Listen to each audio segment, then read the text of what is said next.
Estamos juntos para mais um programa Desafios e muito obrigado pela sua companhia. Hoje meu abraço apertado vai para os meus colegas, apresentadores, toda a diretoria e facilitadores da Rede Tribuna de Comunicação. E olha, TV Tribuna, segundo lugar. No primeiro quadro eu converso com Diego Vitorino, ele que é o diretor da Autoescola Vitorino Vix. No quadro de variedades, o casal Silva, Charles e Kênia, são empresários no ramo de próteses. Olha, que bate-papo fantástico. Ainda temos o quadro Pensando em Você e no final do programa o videoclipe da música Ó Quão Maravilhoso É. E este barulhinho que você está ouvindo, alguém está te convidando para assistir o programa. Mas você também pode convidar os seus amigos, reúna a família, é o programa Desafios que está começando e nós voltamos em instantes.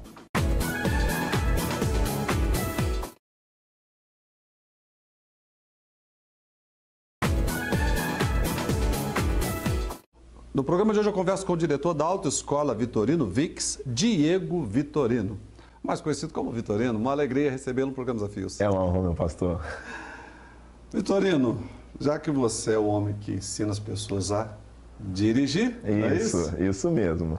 Por que tanta violência no trânsito? Então, meu pastor, eu quero cumprimentar a todos com a paz do Senhor, né? E dizer o seguinte, que hoje existe uma estatística aqui no nosso país que trânsito é o terceiro que mais mata no Brasil, se chama trânsito. E nós temos uma média hoje de 40 mil pessoas morrendo por trânsito aqui no Brasil, fora aquelas que se acidentam. Um dos motivos é o estresse, é a falta de paciência, né? É a correria, o corre-corre do dia a dia, a pessoa deixa de sair um pouco mais antecipado para sair em cima da hora. E tudo isso daí acaba se tornando uma bomba no meio do trânsito. E aí a gente precisa tomar cuidado, porque a gente acaba provocando o acidente por não tomarmos, né, as devidas precauções. Sair com mais antecedência, considerar que hoje nós temos um número muito maior de carros nas ruas e avenidas do que no passado. Claro. O que acontece? Hoje na autoescola nós temos 16 horas de direção defensiva para falar sobre esse assunto. Falar como que o motorista se comporta no trânsito para que não possa se envolver em acidente. E um dos princípios de direção defensiva, para que nós não venhamos participar desse número de acidente no trânsito, é nós cedermos o nosso direito para outro. Porque nós orientamos aos nossos futuros motoristas que nós não conhecemos a cabeça do indivíduo que está atrás do volante do outro carro. Então, existem pessoas que vão para o trânsito com N situações, mas aquela que quer ir para o trânsito e voltar para casa em segurança tem que abrir mão, muitas das vezes, do seu direito para estar permitindo a outra pessoa passar do jeito que ela quiser para que você não se envolva em acidente de trânsito. Agora, você também, você que é o diretor da autoescola, hoje tem a questão da reciclagem. Sim. E fica aqui até a minha palavra de protesto, que eu acho um absurdo um motorista perder a sua carteira com apenas 20 pontos. Estou nem falando por mim, mas falo para aquela pessoa, por causa daquela pessoa que é um motorista profissional. Sim. E hoje, infelizmente, nós temos esses diversos radares. Sim. Muitos são pegadinhas, é uma desonestidade. Sim.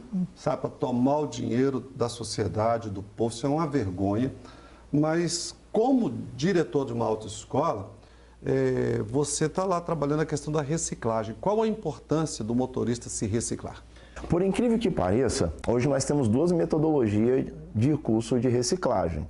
Nós temos o EAD, que é aquele curso de reciclagem à distância, e temos o presencial também. Aqueles condutores infratores que frequentam o curso dentro da sala de aula, após esse período que eles estão conosco de 35 horas, em torno de 90% sai do curso dizendo que foi bom. Porque, às vezes, a pessoa está 10 anos no trânsito, 20 anos no trânsito, e já mudou muita coisa, só que a mentalidade dele não mudou. Esse período de 35 horas dentro do curso, na sala de aula ou em AD, faz com que essa pessoa volte a se reconscientizar no trânsito. Então, aquela sensação de segurança, aquele novo aprendizado... E muita coisa mudou. Muda. Trânsito muda todos os dias. E nós somos de uma geração que não tinha guarda municipal, tinha só a polícia militar de trânsito. Sim, a guarda municipal, se não me falha a memória, aqui em Vitória tem 15 anos. Entendeu? Então é muito recente, é um trabalho muito recente.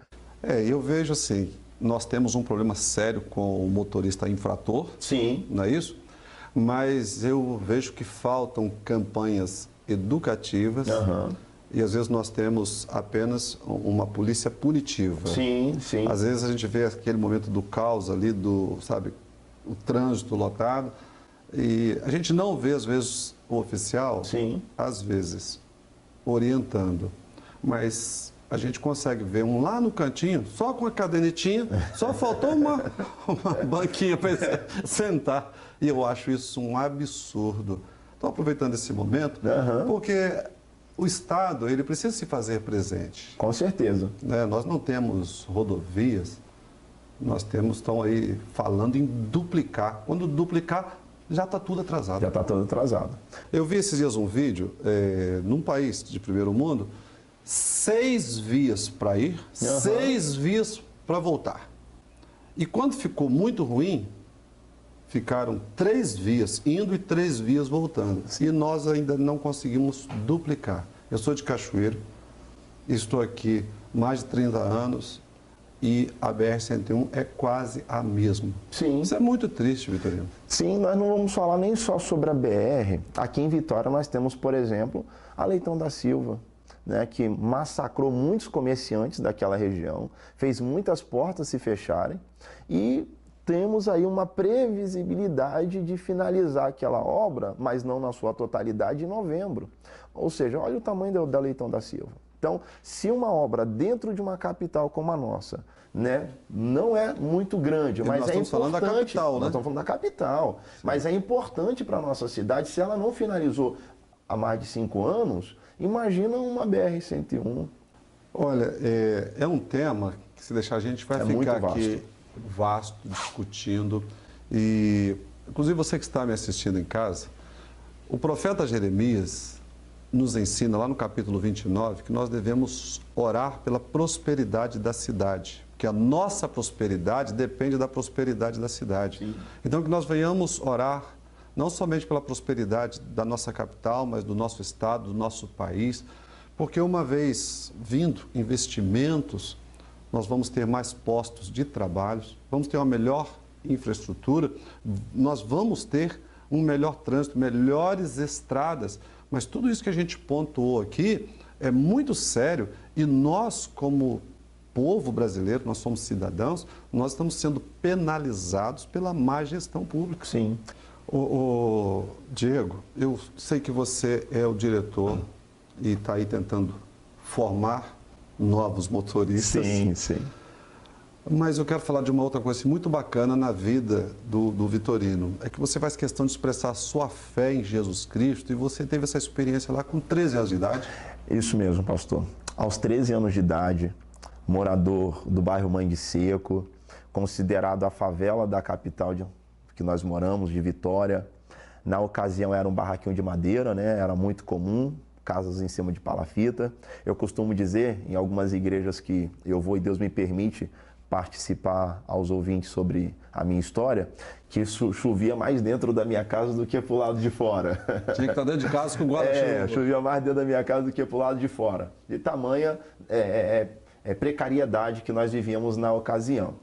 Mas diante de tudo isso daí, sendo praticamente a escória da sociedade, sendo abandonado pelo Estado, Deus teve a bondade e a misericórdia de nos acompanhar, de nos aceitar na realidade, né? Eu acredito fielmente que Deus me aceitou. Você se converteu? Eu me converti aos 13 anos de idade, tive a felicidade de ter um pastor na fé, um pai na fé, que me chamava para ir à igreja, que me caminhava na igreja, que não me permitia desistir da minha fé. Ou seja, Deus colocou, de fato, um sacerdote ao meu lado para estar me acompanhando. Mesmo não sendo pastor de carteirinha, mas para mim ele foi um grande pastor, que é o irmão Paulo, que Deus assim tem o abençoado de uma maneira muito grande, né? Se você não tivesse se convertido? Se eu não tivesse me convertido hoje, se eu estivesse vivo, eu estaria preso ou estaria foragido. Essa seria a vida do Diego Vitorino. Você atribui o seu sucesso profissional, porque você tem uma autoescola bem conhecida aqui no estado. Sim, graças a Deus. Né? O sucesso familiar, sim, os livramentos, a essa questão da sua conversão? Sim, Deus com os 19 anos, Deus me fez uma promessa. Eu estava tocando bateria da minha igreja, não sou músico, mas eu me aventurava em tocar bateria na minha igreja. E num decorrer do sermão, existia mais 2 jovens que nós caminhávamos muito, né? Até hoje, graças a Deus, caminhamos junto. E Deus usou, no meio do sermão, um servo dele para falar com nós 3. Um Deus prometeu que ia levar à África, outro Deus prometeu o ofício pastoral e a mim, né? Ele falou que viu sobre a minha cabeça escrito pequenas empresas e grandes negócios. Olha que coisa bacana. 10 anos depois, ou seja, eu estava com 19 anos na época, entre os 28 aos 29 anos, o Espírito Santo me incomodou, né? Se for permitido essa frase, é muito comum no nosso meio, né? O Espírito Santo está falando, é Deus falando com você. O Espírito Santo falou comigo aos 28 aos 29 anos, que era para eu reivindicar aquela promessa que ele tinha me feito aos 19 anos. Eu subi ao monte e reivindiquei a promessa. Eu falei, Deus, eu quero o cumprimento da promessa que o Senhor me fez na minha pequena igreja, no bairro Mangue Seco, aos 19 anos de idade. Depois de uma semana de oração, as portas começaram a se abrir. E hoje nós temos a Autoescola Vitorino Vics, que existe desde 2015, com mais de 1.000 alunos aprovados, beirando aos 2.000 alunos aprovados e com uma saúde muito boa, com índice de aprovação muito bom e sempre levando a palavra de Deus. A sua empresa desenvolve um trabalho muito sério, muito bacana aqui na Grande Vitória. Sim, aqui. sim. Nossa meta sempre foi ajudar. Né? Então, quando nós abrimos a autoescola, nós entendemos o propósito de Deus em nossas vidas. Então, se eu for falar de experiência de pessoas que entraram na nossa autoescola, que nós tivemos a oportunidade de evangelizar, e elas entraram lá pensando que ia tirar a carteira, mas saíram de lá evangelizadas. Quer dizer que a pessoa entra lá para tirar a carteira e ainda pode levar Jesus junto. Porque às vezes a pessoa entra para tirar a carteira. Deus faz essas coisas. Não estou falando aqui que eu evangelizo todas as pessoas que vão lá tirar a carteira com a gente. Às vezes a pessoa entra lá para tirar a carteira.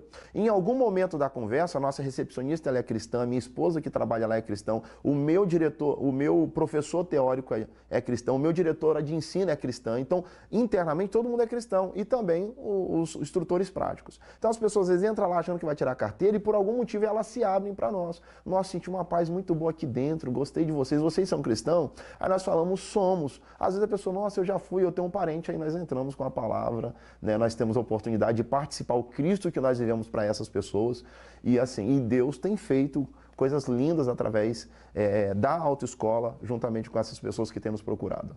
Qual a importância do nosso telespectador em casa agora abrir o coração para Jesus? Se você, nesse momento, está passando por algum tipo de crise, você está na posição exata para conhecer Jesus. Porque a Bíblia diz, Jesus verbalizando, vinde a mim todos que estão cansados, oprimidos e sobrecarregados. Se você estiver dentro dessa tríade, se você estiver cansado, se você estiver oprimido ou sobrecarregado, você está no ponto exato para conhecer Jesus. Porque é esse tipo de pessoa que Jesus quer, que é o tipo de pessoa que eu era. E que eu era também. E que nós éramos, então, eu estava nessa posição. Não, e não adianta o telespectador fugir, não, que é para ele também. Para ele. Jesus colocou ele nos ouvindo neste momento para entender que esse é o momento dele de conhecer Jesus. Esse é o momento perfeito. Amém. Diego Vitorino, quero agradecer por você ter atendido o nosso convite. Parabéns pelo brilhante trabalho que você vem fazendo, dirigindo a Autoescola Vitorino Vics e, acima de tudo, por essa firmeza aí na sua caminhada com Cristo. Para nós é uma honra. Que Deus abençoe o programa Desafio, o pastor Eli Blum, que todos aqueles que estão nos acompanhando neste momento. As portas sempre abertas. Que Deus nos abençoe. Amém. Para você que está em casa, hoje você ouviu falar um pouquinho sobre o trânsito, como você pode ter acesso a uma carteira de habilitação. Mas olha, como você pode estar habilitado para entrar no céu? Somente através de Jesus Cristo. E for batizado, será salvo. A escolha continua sendo sua. Desafios, volta já.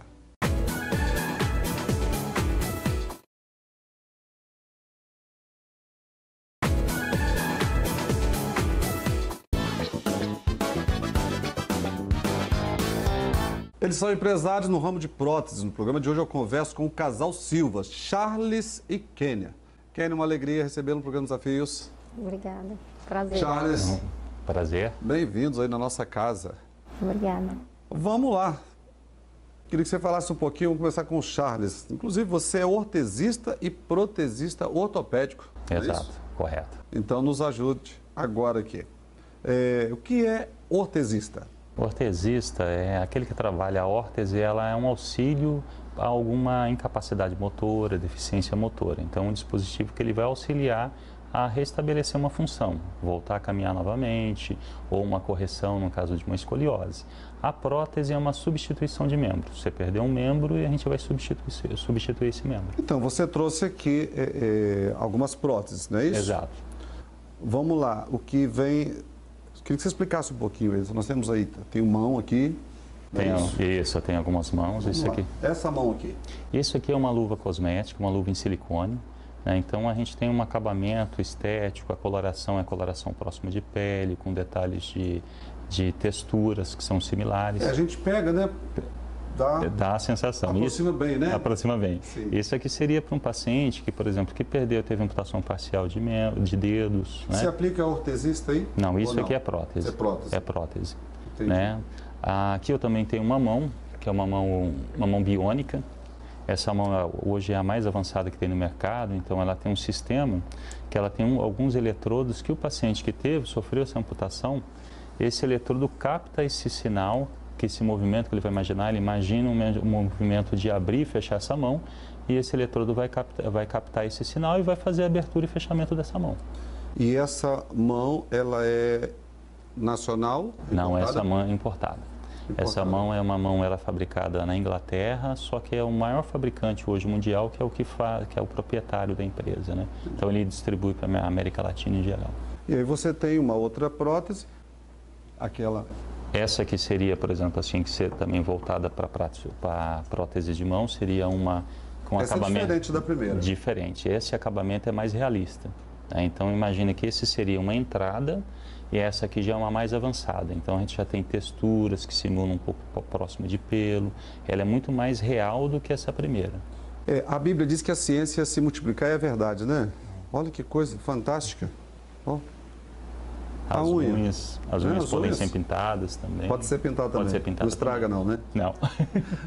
Vamos lá, eu queria que você falasse um pouquinho dessa outra aqui também. Essa outra aqui já é para as amputações acima do joelho. Isso é um joelho, que é uma substituição, um joelho pneumático. Então, é um joelho com movimento que permite com que o paciente caminhe de uma forma mais natural. Então, à medida ele vai ter segurança a hora que ele pisar e vai ter um movimento de flexão assistida pelo esse pistão pneumático. Joelho. Um joelho. E o outro lá? E o outro é um pé, que é aqueles famosos pés em fibra de carbono, né? A gente tem uma lâmina de fibra de carbono, que é o que geralmente a maioria conhece, e existe essa capa cosmética. Né? Então, por exemplo, depois eu vou até tirar aqui, ó. Essa é a lâmina de carbono, que é que geralmente a gente vê, né, os pacientes correndo. Vocês fabricam? Não, todo o material é importado. O trabalho do protesista é fazer a reabilitação do paciente. Então a gente vai fazer o encaixe, que é a interface, e fazer o treinamento e a reabilitação desse paciente. E o bom é que a empresa de vocês está aqui em Vila Velha. Vila Velha, próximo ali do Hospital Vila Velha mesmo. Inclusive, eu queria até que a Kênia falasse um pouquinho, Kênia, porque você teve a experiência, né? Você não tem os dois pés, é isso? Não tem as duas. Do joelho para baixo? Do joelho para baixo, isso mesmo. Não tem. E como aconteceu esse acidente? Eu estava indo para casa da minha mãe e veio um carro, deu um peão, né, que fala? Um cavalo de pau. Isso aí. E não conseguiu segurar e amputou minhas pernas na hora. Para você que está nos assistindo, ver que o carro, ele é uma arma. Se não souber usar, e aqui nós temos uma vítima, né, de um acidente automobilístico. Mas o bacana é que a Kênia anda normalmente com essas próteses. Normal, graças a Deus. Agora, tem uma coisa bacana, Kênia, que você sempre faz questão de expressar a sua fé em Jesus Cristo. Isso. Isso aqui não roubou sua alegria? Não, de jeito nenhum. Sou uma pessoa muito alegre, pra cima. E tanto que Charles apaixonou por mim, né? Aí, e a vida que segue. Você sempre foi uma cristã praticante? Sempre, sempre fui.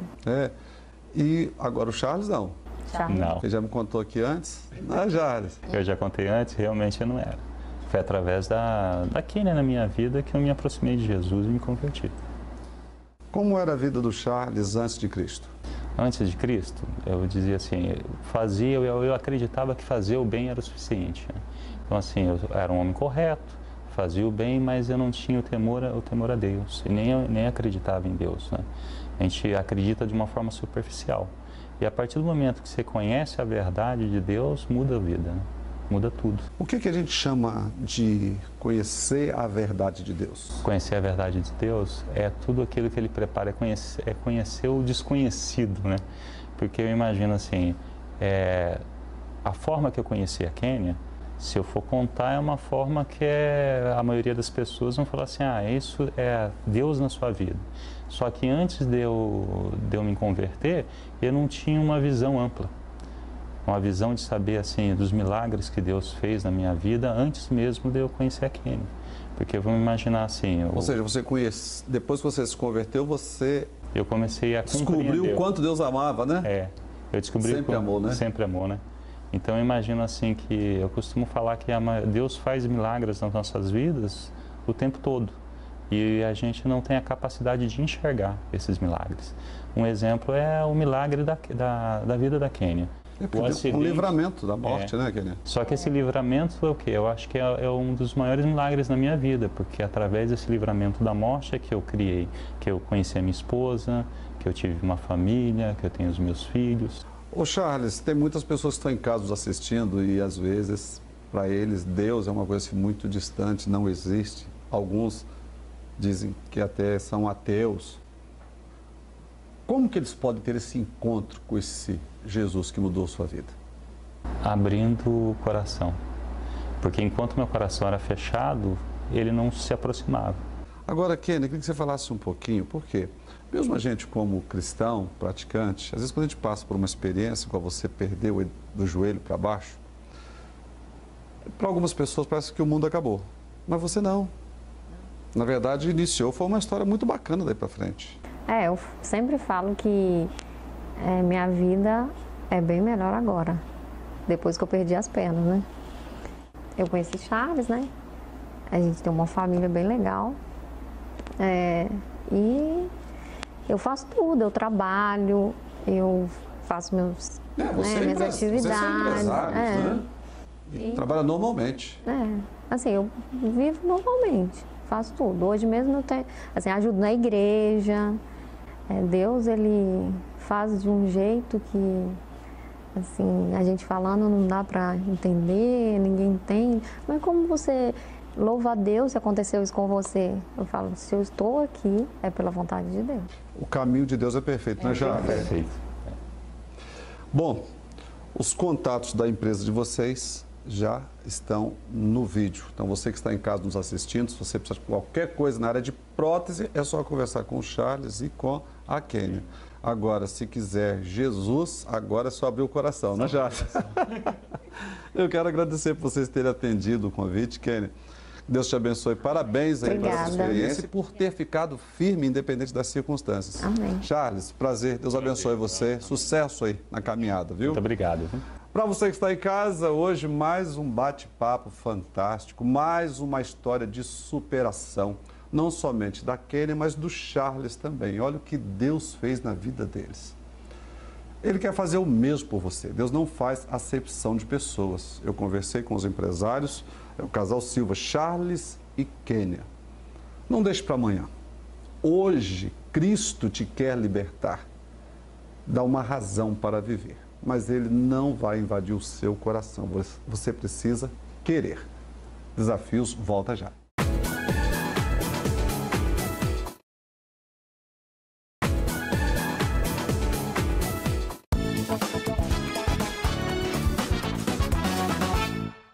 Olá! Pensando em você de hoje, nós vamos falar uma palavrinha que é muito importante e que é muito útil em nossas vidas, que às vezes nós achamos que é uma palavra ruim. Ruptura. Romper. Às vezes nas nossas vidas tem coisas incomodativas, tem problemas que não conseguimos resolver e que só depende de fazer uma coisa, romper com elas. Até Jesus rompeu com muitas coisas no seu tempo, com a política, com os costumes, com jeitos. Então nós precisamos romper com algumas coisas. E aí vale a reflexão. O que será que eu preciso romper? Romper talvez com a minha maneira de ficar sempre reclamando de tudo? Romper com o mimimi? Fazer mimimi de tudo? Romper com assumir coisas que eu não quero fazer? Romper com não conseguir falar não? Achar que assumir, falar sim para tudo e depois eu faço se der? Rompa com tudo que não estiver te fazendo bem, que não estiver trazendo coisas boas para você e para quem estiver ao seu lado, para quem estiver perto de você. Desafios. Oferecimento Forte Leve é muito mais caixa d'água.